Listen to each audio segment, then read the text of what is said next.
It's all about the people. The company is not me, it's the team. It's everything about the team that is being built, their motivation, their aspiration. What do they do?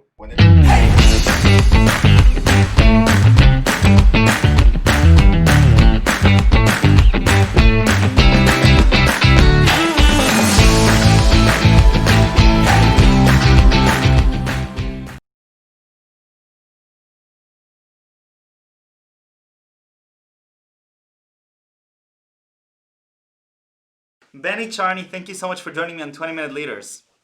Michael, thanks for having me.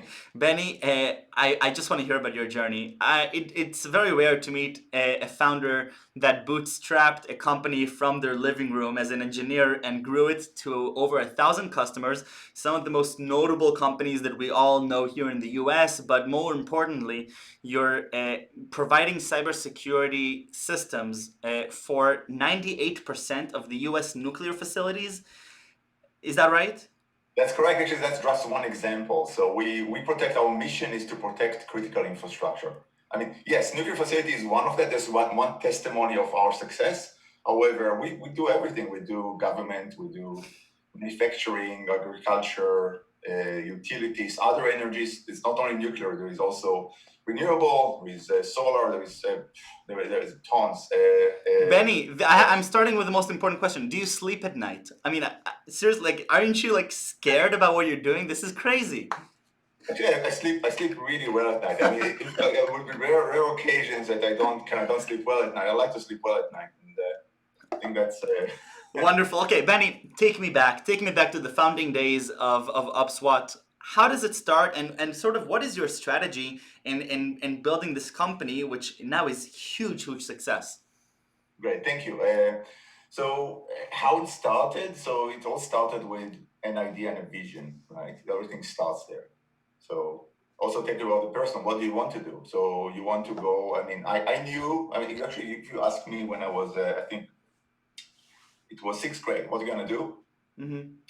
I could tell you, I'm gonna go and build a cybersecurity company. When I was six, I mean, and it was funny actually. I still have a childhood friend who was still battling that, and we kind of still find, I'm gonna have a better company. I'm gonna have a better company. I'm gonna have a better company. It's still happening, by the way. He ended up founding another company in civil engineering, and we're still having that today. It was still kind of amazing.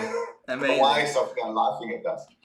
Amazing. Okay, so you have this vision, you have this strategy, you're going to build a cybersecurity company, but you do it in a very unorthodox way, because today every engineer out of 8200 wants to build a cybersecurity company, raises a $10 million seed, goes to Series A and sells it for $200 million. You did something else. Yeah, so what I did, I bootstrapped it. So I start with first the goal, what was the global mission? And I said, hey, okay, let's see, what do I have here? And when I started the company, it was 2002. I knew, okay, fine, I'm going to go and put something together. I'm going to go and do it. I'm going to go and make it. Could I raise money in 2002? Yes, I could. If I wanted to, I would focus on that. However, I found myself much more battling between selling the product to customers willing to already use the product and appreciate it, to spending my time actually talking to the investors. And then at some point I said, you know what, I'm going to go and try, take it the hard way, and then go all the way without anything else. It's not like I invested capital. So initially what I did, I provide some professional services, not in that area, in other, and I use that fund of professional services to hire engineers to go and build the product. I started eventually with one, after that, then one became two became four became eight, and so on and so. Wow. So on. So there's no institutional funding throughout the lifetime of OPSWAT? No, not yet, no. Unbelievable. Okay, now talk to me a little bit about the journey. So now you have over 1,000 customers. You're handling over 98% of the nuclear facilities in the US. How do you get to a level where you're building the trust where the US government is letting you defend its most critical infrastructure? I mean, that sounds like the highest level you can get to as a cybersecurity company. Yeah, so it all depends on my three operating principles. Number one is the technology. Be committed to the technology. And to get technology I would hope so. Yeah. This is one. Number two, Number two is very much the people and the team. It's all about the people. The company is not me, it's the team. It's everything about the team that is being built. Their motivation, their inspiration. What do they do whenever they go and what keeps them up is how to make sure the product is competitive, the product is doing what it's supposed to do. We are very transparent about the product, how from end to end, from marketing through how the product is operating. Right. And three, the go to market, the channel, the how we go and very much selling the product out there. How we reach out to these folks that really needs. Right. So how many people are involved in this right now with OPSWAT? At the company, we have 321 employees today. Incredible. They're growing. Actually, we have 30 open positions. Despite the corona, we are hiring. 30 open positions? Yes. That's so you're looking to grow 10% during COVID-19. Yes, we are. Yes, we are. We are not. I mean, critically, I'm talking to our customers. I'm talking to customers in anywhere. They are going to the office. So most of our customers, we still have some customers. End of the day, we are building a great product. We have some also non-traditional critical infrastructure companies buying our solutions. So that they're not bank, they're not energy, they're not utility, they're still buying because we have a good product. Over most of our customers are actually going to the office. Incredible. Okay, so I have quite a few friends who have either lost their internship or lost their job offer because things have gone awry. So definitely this sounds great. But Benny, talk to me a little bit about the cybersecurity space. I want your earned secrets. Over these years of building OPSWAT, you're dealing with some of the most incredible companies, and you really are an expert in the cybersecurity field simply because you've been selling in the field and you've been developing cutting-edge technology there. What is the cybersecurity space today like in the world, and what are the biggest challenges that we're heading towards? Okay, so if you're looking at the cybersecurity from that perspective, it's very segregated. I mean, if I'm looking at companies, very segregated. I see very, very good companies, however, sometimes doing just one point solution. Yeah. I create a very good email security. I create a really good antivirus or a different point solution. And if you're looking at the cyber map, you see like more than 3,000 cybersecurity companies out there. Maybe 500 are in Israel, and then you have like right. And then you see that. So what is missing from that perspective? So okay, what's unique about us is very much a critical infrastructure protection. It's a holistic view on critical infrastructure. We have two platforms that helps you not only prevent threats, also create a process. So whenever we research cybersecurity attacks, it's not only about defending, it's also creating a process. We go to CISOs, to IT managers, we ask them, who is bringing data? Who is bringing devices? What type of data? Do you have a policy? You'll be surprised that there is no single answer, and we are there to go and solve this problem. Another operating principle that I've seen is that there is not enough education system, so there is no training. There is no official training. There could be a training for a product, though there is no training for the problem and what you're trying to achieve. Right. So on that also, we have, for example, we're investing a lot in, we call it the OPSWAT Academy. So it's all about training the IT folks for the critical infrastructure. Now, I don't want to promote it, to be here just to promote it, to use that. I mean, use this time just to promote the company, though. You asked me about how I see the cybersecurity market. So I find very segregated, very point focused, very product focused, not too much solution focused. Obviously, you have the big folks. You have the Checkpoint of the world. You have the Palo Alto of the world. You have the Cisco of the world. And they say, oh, we do everything. So in cybersecurity. So this is more the militaries. You need cybersecurity, you get the military. And then you have the point solution that is more like the product folks. That's something that the company is doing something specific, something's very good, or one thing, or sometimes two things that they're repeating and getting in the cybersecurity field. Benny, but it sounds to me, I'm coming from the cybersecurity space myself, and one of the things that I learned quickly in my time in 8200 is that this world is changing constantly. It's a cat and mouse game, and new things are coming up all the time. New technologies for every new device that today our fans are connected. And I believe one of the really mind-changing moments that I had was back in my course in the army, and we had a guest speaker who came in and showed us a paper that they wrote in the Technion of how a ceiling fan can actually transmit data that you wouldn't expect it to. And I was thinking to myself, a ceiling fan can give me information, critical information about whatever's happening, and I thought that was crazy. So how do you manage that new knowledge that is constantly being creating? Because you're only relevant as long as you're up to date with what's happening. You have to be ahead of everybody else in the game, right? So that's a good one. So for that, we keep innovating. So to a point that we keep having new products. So by the way, during the COVID-19, we released 3 new products. So to a point that we are doing it. So I completely agree with you. It's keep changing. The threats landscape keep changing. So there's something else interesting that I've seen in cybersecurity. Sometimes it's revolving. So what you've seen that something that was happening 10 years ago is coming back to life sometimes. And you Interesting. see it, for example, with data loss prevention and some other technologies that are keeping reinventing themselves. And the reason for that is that the IT is changing, and then security needs to catch up with the new IT threats. So, for example, mobile phones, for example, IoT devices that are going to change. So the reason for that is again, the IT, what we do, how we interact. Work from home, for example, it's a different attack vector for both productivity and security, right? Of course. So that's now with the COVID, that will accelerate activities and productivities to surround. Interesting. Okay, and how do you create a culture though where people are interested in learning? So instead of just continuing to develop the current software, they're continuing to research and understand what else is happening. Do you deploy that through a specific division that is responsible for new key findings or for learning, or do you collaborate with academia and universities to see what they're coming up with? How do you maintain the number one in the game?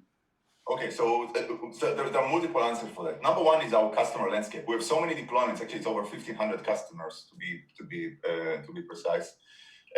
So we have lots of customers and lots of probes out there. Every customer could deploy our product in multiple. Our product, some of them has, you can enable sensors to go and understand what's happening there. And with customers, if they like to share the threats with us, we get a lot of data from first our customers, and they see what's happening. Number two, we have our own big data analysis. So big data analysis, we have MetaDefender Cloud. You can go and share data there. And in MetaDefender Cloud, we have tons of users. We have the whole community of voters there just talking about. Number three, we have a model sharing program with very much almost every antivirus out there. So Wow. whenever, for example, a vendor, I don't know, SentinelOne, Symantec, McAfee, all of these folks that are finding a threat, we are obliged to go and share the threats with each other. So we research them. Okay. Another thing that I'm seeing, by the way, in the cyber that is related to that is that also related to the philosophy and also a bit about our success is our technology philosophy is truly zero trust. So we assume all of the files are bad. This is how we regenerate them. So, however, that's that's another kind of operating philosophy, and we test the moving landscape and the moving targets and the moving threats to our core technology. I love it, Benny. I want to move a little bit to the entrepreneurial journey and leadership, and I'd love to know. The traditional path that I see here is in the Valley in Tel Aviv is that you raise institutional funding, and you move quickly. And when you get to ring the bell at NASDAQ, like Lemonade is doing today, even though this is going to be shown to the public later on, but today Lemonade is going public. That's sort of the lifetime dream of any entrepreneur. It doesn't seem like that is necessarily your ambition and your dream. What is your consideration for keeping the company private rather than public? And do you ever see yourself going on to something else? So back to your question, actually, no, there is a chance we'll go either public or there is going to be could be a big exit could be a big merger with something. However, I don't operate this way. First, I build a company to last. I build a company to last with a good culture, with a good team, with a good management team, with a good business.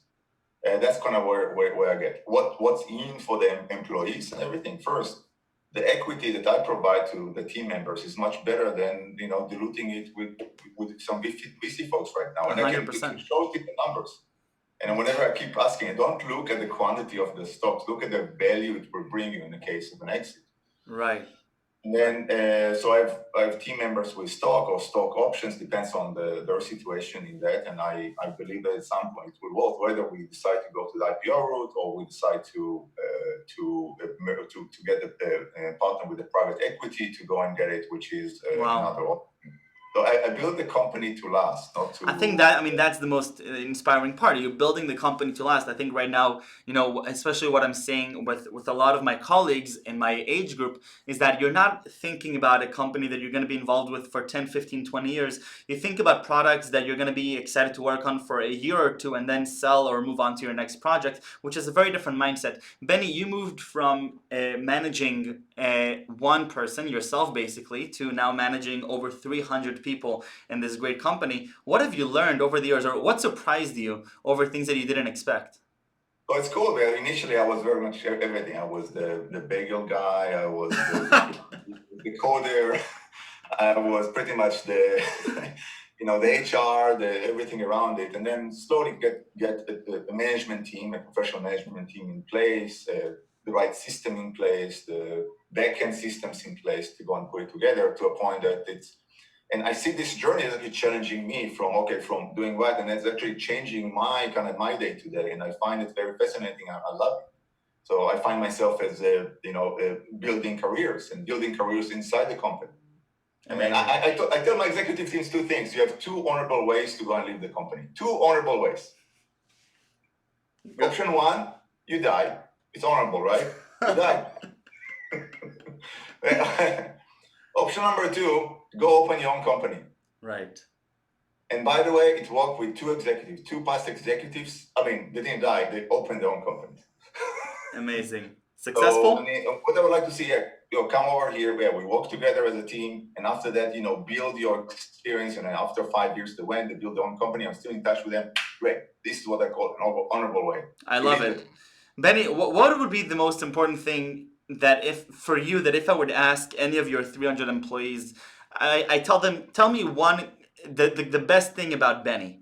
What would they tell me about your leadership style? Because I'm getting information from myself. I want to be an entrepreneur myself one day, or continue being an entrepreneur and create my own company. And I'm thinking, what are the most important traits that I need to maintain or uphold as a leader? All right. So I'm personable. So I'm connecting with. Whenever I'm connecting with you. Talk to me. You are So I'm very personal with it. I'm very direct too. Say, hey, I hate it. I like it. I think you are not on it. And I think that when you match that with the personable, then they don't take it personally because you care for them. The feedback you're giving them is not against them. It's perhaps critical. It's perhaps criticism over the work, but because you build this personal trust, then it's much more meaningful to be direct, right? Yeah. So that's on this one, and direct and so on. And then I like to start to ask why what's in for you on that. So to that point.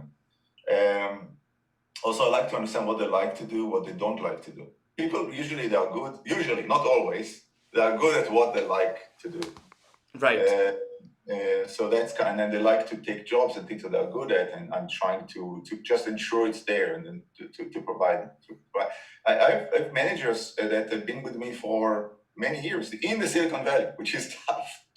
Right. I've managers with me for over 12 years, and there is one who's going to go and retire. An executive going to retire from the company. I see it. I look at it as an accomplishment. Incredible. I mean, I think it's amazing that you're looking at that as a source of accomplishment for the company. I don't think that many founders and leaders would see that as such a great accomplishment. Obviously it is, but I think just their focus may be on other things. But it sounds like you're putting the team first, which I think is so cool. What is it about though the culture that's making them want to stay for so long? Because opportunities here are endless. There's constant competition for the best talent, especially coming out of a great company like yours. So what do you think makes people want to remain strong within a company that like OPSWAT? So number one is our mission, right? You want to identify yourself with a mission. Company really helps somebody, right? So you're not going to go and you're not, again, there are some, you're not selling, you're not doing something, you're doing good. You're not doing something bad or perceived to be bad by some.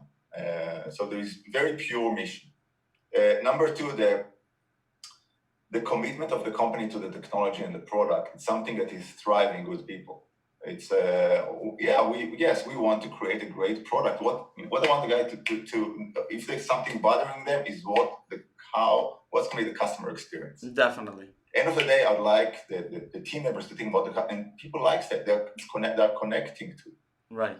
a very transparent culture. So the team members, they know, okay, we make the numbers, what's that kind of, we usually make the numbers and then we usually exceed them. So it's very transparent, and also it's also keeping a message of success. No, I think that is so cool. How there, which also tells about a lot of predictions. So whenever we are providing a forecast, not only to ourselves, also to our vendors, and also to internally to sales team members and to product managers, who like to be very honest with the numbers and very honest with ourselves and very transparent to ourselves. And then if you can't put together a forecast, don't put it there. Right, I think, and that I think something is that a lot of young entrepreneurs need to uphold and learn, especially in today's age. Benny, before we leave, 20 minutes go by so fast, but I want to thank you for your time and your generosity. And you know, we know each other from J Ventures, and it's been great working over there. And we met in person right before the start of Corona, and I look forward to seeing you again in person in the monthly meetings after Corona. But before we leave, I need 3 words that best describe you. It's the hardest question. And you're asking me to describe myself. Usually I'm going to ask you, hey, go ask others what they say about So you know what? I'm going to go back and I'm going to ask, if I were to ask any of your 300 employees or your 1,500 customers, who is Benny? What are the 3 characteristics that he is most representative as? Okay, so he's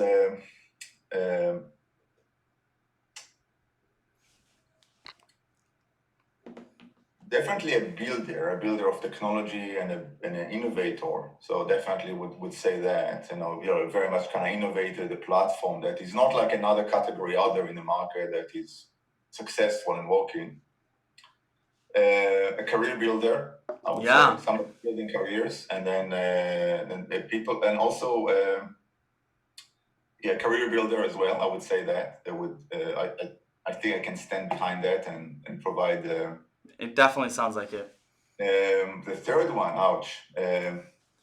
I think that it's amazing that you're thinking critically about this, because a lot of people they know immediately and they're saying like these interview questions, but I think that you're so humble and you're really you're thinking about the 300 people that you have, and you're building this great company, and it exudes from this conversation how you're putting so much focus on the career building and the success of your customers and the success of others along with you. You're not just thinking about how can I make it the biggest, but how can I build a culture and how can I build a team that is really proud of what we're doing. And I think that speaks for itself. So I'm going to be great with 2 words with that description at the end. So I really want to thank you for this inspiration.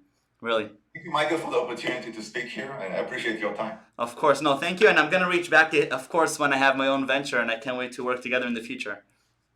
I'm looking forward to it. Take care. Bye, Benny. Yeah. Toda rabba. Toda.